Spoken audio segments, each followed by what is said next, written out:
2016 оны Америк нэгдсэн улсын ерөнхийлөгчийн сонгуульд нэр дэвшигч Хиллари Клинтон энэ сарын эхээр Нью Хэмпшир мужийн санал асуулгад Берни Сандерст ялагдтал хүлээгээд байсан. Гэсэн ч тэрээр энэ удаад өөрийн хүчтэй өрсөлдөгчөө ялжээ. Тодорхойлбол Невада мужийн иргэдийн дунд явуулсан санал асуулгад Хиллари Клинтон 52.5% санал авсан бол Берни Сандерс 47.4% санал авчээ.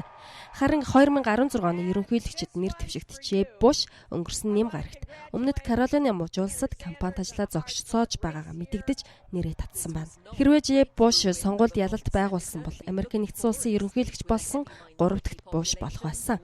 Өмнө нь түүний аав ах нар нь Америк нэгдсэн улсын ерөнхийлөгчөөр ажиллаж байсан.